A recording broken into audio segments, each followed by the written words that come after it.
Islam Makhachev's camp has officially shut down the rumored bout with Ilia Topuria.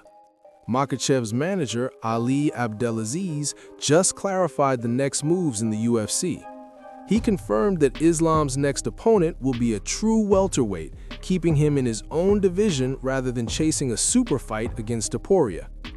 Ali, who also manages Justin Gaethje, confirmed that Justin is locked in for a shot at the undisputed lightweight title, whether it's against El Matador or the next contender. Abdelaziz doubled down, saying if Ilia exits the lightweight division, Justin will fight whoever is next in line, most likely Arman Tsarukyan. This effectively maps out the next wave of title matchups in both the lightweight and welterweight divisions. Meanwhile, Reinier de Ridder promises a massive comeback against Caio Baralho on March 7th. In a recent Dutch interview, RDR admitted his previous performance wasn't about lacking skill, it was about the unsustainable pace he put himself through. 5 fights in 11 months with brutal weight cuts for a big man like him drained his body and hurt his output. Training twice a day, cutting weight repeatedly, and constantly prepping for fights left him exhausted and underperforming. Now, taking a more measured approach, RDR is laser-focused on redemption. This bout against Baralho is his chance to show that with proper schedule and body management, he's the dominant force fans expect. Determined to prove he's not the same fighter who burned out in 2025, he insists March 7th could be the night he reminds everyone why he's one of MMA's most feared big men. Ja, 100%. Want ik voel me eigenlijk nu al beter dan dat ik me zelfs in het kamp voor Whittaker voelde. Want zelfs toen waren had al moeite om sommige trainingssessies door te komen, had ik al moeite om te herstellen. En ja, dat is nu gewoon echt heel anders. Is dat ook de les die je geleerd hebt? Meer beter naar je lichaam luisteren? Of ja, niet? je kan gewoon niet 5 keer op een dag, 5 keer in 11 maanden knokken, 5 weight cuts. Jezelf 2 keer op een dag helemaal de pleurs in trainen. Dat gaat gewoon niet. En dat wist ik eigenlijk wel, maar dat wilde ik toch wel heel graag. P.T. Carroll, who's close to Tom Aspinall's camp, appeared on the Ariel Helwani show and shared the latest on the heavyweight champ's current status.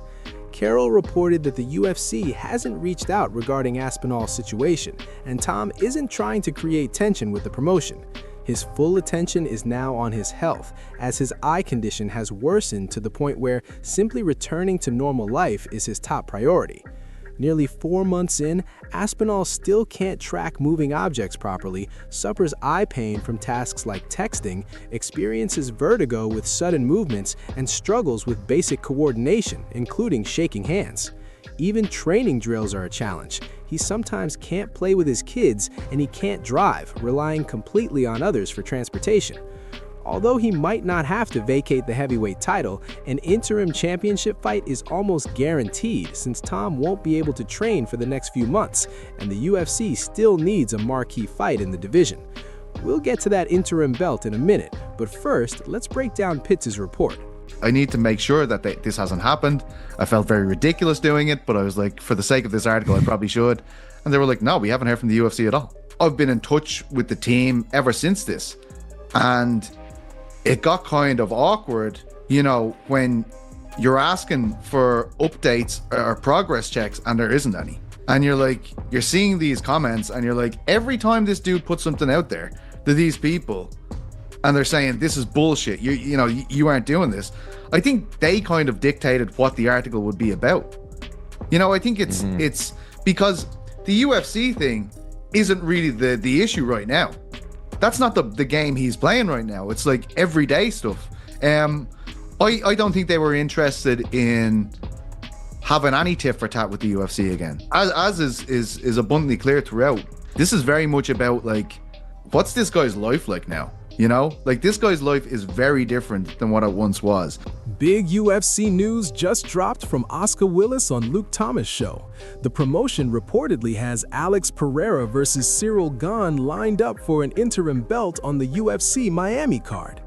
According to Willis, the fight won't headline the White House event, but instead will serve as the main event in Miami, scheduled just before the White House card. This makes sense given Aspinall's condition. Even if he keeps the belt, he can't train for the next few months, leaving the UFC without an active heavyweight title fight. Creating an interim championship keeps the division moving and guarantees a marquee main event.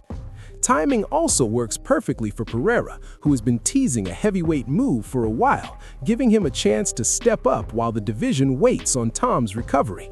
This interim bout becomes a pivotal moment for the heavyweight division.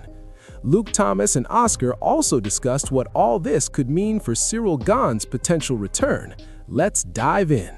My God, dude, if Aspinall's not there and they're doing Gane versus Pereira, are you hearing that could be a White House fight? No, I heard that could be sooner. I think I did, like, maybe Miami. I haven't heard, like, the main event that's kind of keeps moving around, so... If they make that fight, Ciryl Gane will have fought, like, the best heavyweights of this era. Ngannou, John Jones, Aspinall, and Alex Pereira. That would be fucking wild. For me, the main thing is if they did that Pereira, that basically means John's gone. Right? If they're doing Pereira for a heavyweight title fight, I don't look at me. John is gone.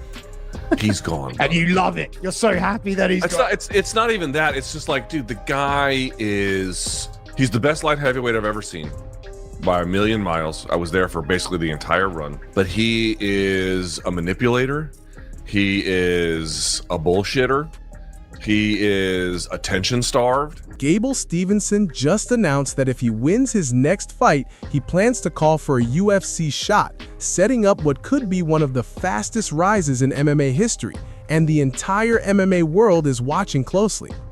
The Olympic freestyle wrestling champion is scheduled to face veteran Hugo Lamas in the heavyweight division at Mexico Fight League 3, marking only his third professional MMA bout.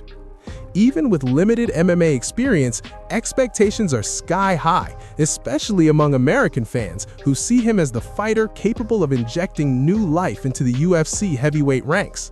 Right now, the division lacks elite wrestlers, and Stevenson's style could give him a massive edge. His Olympic pedigree, combined with the MMA skills he's been honing, positions him as one of the sport's most electrifying prospects. A strong performance against Lamas could fast-track him straight to the UFC, and if he hits the ground running, he might face top-tier competition almost immediately. This isn't just another fight, it's Stevenson's chance to prove he's ready to shake up a division desperate for fresh talent. If he delivers, 2026 could very well be the year the heavyweight landscape gets completely reshaped. You take out the next opponent and maybe the next big thing will come. And if it's not the White House, something big always comes. It always happens. Will you call for it? You go out there and get a knockout on Thursday? Will you call specifically for, like, hey, I'm ready to get me on there? Yeah, most definitely I'll call for it. I'll call for it. I think it's rightfully so. Especially if it's a big knockout that happens next Thursday. You know, it'd be my fourth one. My third in MMA, one in dirty boxing. So that's how it would be. But you know, just like we talked about, if the cards fall that way, they fall that way. If they don't, they don't. Thanks for tuning in. Don't forget to smash that like button and subscribe for your daily dose of MMA news.